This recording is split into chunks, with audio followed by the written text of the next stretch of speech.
హైవేర్స్ మరి కాసేపట్లో mock drill ఎక్కడ హైదరాబాద్లో విశాఖలో అయితే మన ఉత్తర భారతదేశంలో చాలా చోట్ల మాక్ డ్రిల్ రద్దు చేశారంట కదండి. ఎస్, రద్దు చేశారు. ఎందుకంటే ఆల్రెడీ పాకిస్తాన్ మన వాళ్ళు దాడులు చేస్తున్నారు.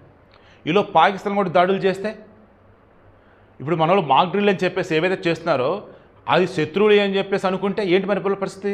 అందుకే భయపడవద్దని అస్సాంలో, జమ్మూ అండ్ కాశ్మీర్లో, ఢిల్లీలో, చండీగఢ్లో, పంజాబ్లో, గుజరాత్లో ఈ చాలా చోట్ల వచ్చేసి ఈ మాక్ డ్రిల్ ఆపేశారు. ఓన్లీ సౌత్ ఇండియాలో కొన్ని చోట్ల మాత్రం మాక్ డ్రిల్ నిర్వహిస్తూ ఉన్నారు. అది కూడా మన హైదరాబాదు, వైజాగ్ కూడా మన తెలుగులో కాబట్టి ఈ రెండు మాట్లాడుకుందాం. సో ఈ మాక్ డ్రిల్ చేస్తున్న మూమెంట్లో నైట్ క్రాష్ బ్లాక్అవుట్ అంటారు. మొత్తం లైట్లన్నీ ఆపేయాలన్నమాట కాసేపు. ఆల్ క్లియర్ అని చెప్పేంత వరకు దయచేసి ఎవరు బయట రావద్దు. విండోస్ మొత్తం క్లోజ్ చేసి పెట్టేసండి. ఇంట్లో గ్యాస్ ఆపేసండి, లైట్లు ఆపేసండి. నైట్ అయితే పగలైతే లైట్ వేసుకోండి, ఇబ్బంది ఏం లేదు. ఎలక్ట్రానిక్ ఎక్విప్మెంట్స్ మొత్తం క్లోజ్ చేసి పెట్టేసేయండి. అండ్ మీరు వాంటెడ్గా బయటకు వచ్చి హడావుడి చేద్దాం అస్సలు చూడకండి. దయచేసి ఇవ్వాలి కానీ రేపు కానీ ఎప్పుడైనా సరే గుర్తుంచుకోండి, ఈ ఆర్మీకి సంబంధించిన వెహికల్స్ ఏవైనా సరే వాటి ఫోటోలు తీయొద్దు, సోషల్ మీడియాలో పెట్టొద్దు. It's my sincere request. Army చెప్తుంది కూడా ఇదే.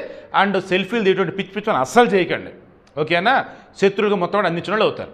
ఇక ఐపీఎల్ రద్దు అయిద్దంటే ఐపీఎల్ కంటిన్యూ అయింది. అయితే ఎక్కడైతే బోర్డర్ ఉన్నటువంటి పంజాబ్ ఏరియాలో అమృత్సర్ రిమైనింగ్ కొన్ని చోట్ల ఉన్నాయి కదా, ఈ అమృత్సర్ కావచ్చు, గుజరాత్ వచ్చి అహ్మదాబాద్ కానీ, సూరత్ కానీ, మ్యాచెస్ ఇటువంటి చోట్ల కనుక ఉన్నట్టయితే ఆ బోర్డర్ కాబట్టి అవన్నీ వాటిని తీసుకెళ్లేసి వేరే చోట్ల పెడతారు. మేబీ ఢిల్లీకి పెట్టే ఛాన్సెస్ అయితే ఉండొచ్చు. So IPL as is continue అయింది. బట్ ఈ పంజాబ్, గుజరాత్లో ఉండే వాటిని మాత్రం ఢిల్లీకి షిఫ్ట్ చేసే ఛాన్స్ అయితే ఉంది. నెక్స్ట్ దీనికి సంబంధించి మాక్ డ్రిల్కి సంబంధించి గుజరాత్కి సంబంధించి కావచ్చు, అస్సాం సంబంధించి కావచ్చు, హిమాచల్ ప్రదేశ్ ధర్మశాల కావచ్చు, జమ్మూ కాశ్మీర్ కావచ్చు, లైక్ చాలా చోట్ల వచ్చి ఆపేస్తున్నారు. తర్వాత అప్రాక్సిమేట్లీ 9 ఎయిర్పోర్ట్లు ఆల్రెడీ మన ఆర్మీలో హ్యాండ్ ఓవర్ చేసుకున్నారు. ఈ ఎయిర్పోర్ట్లో రాకపోకలు కూడా నిషేధం విధించినారు. అందులో సూరత్ ఉంది, తర్వాత శ్రీనగర్ ఉంది, తర్వాత జమ్మూ ఉంది, ధర్మశాల ఉంది, లేహ్ ఉంది, చండీగఢ్ ఉంది, ఇంకొన్ని ఉన్నాయన్నమాట. సో మన సైడ్ వచ్చేసి అన్నీ అవైలబుల్గానే ఉన్నాయి. ఇప్పుడు నేను చెప్తున్నది వచ్చేసి ప్రజెంట్ వచ్చేసి యుద్ధం జరిగిద్దా లేదంటే ఇంకా కన్ఫ్యూజన్ అయితే ఉంది. బట్ మన వాళ్ళు ఇవ్వాల్సిన దెబ్బ గట్టిగా ఇచ్చేశారు. వాడు ఆ మందు రాసుకుంటాడా లేదన్నప్పుడు మందు కోసం మన దగ్గరగా వస్తాడా వేచి చూస్తున్నారు మన వాళ్ళు. మీన్ వైల్ ఎక్కడ కూడా వదంతులు నమ్మొద్దు. మీన్ వైల్ ఆర్మీకి వెహికల్ సంబంధించి పిక్స్ ఏవి కూడా మీరు షేర్ చేయొద్దు. అండ్ మాక్ డ్రిల్ అనేది ఏదైతే దాన్ని కోఆపరేట్ చేయండి.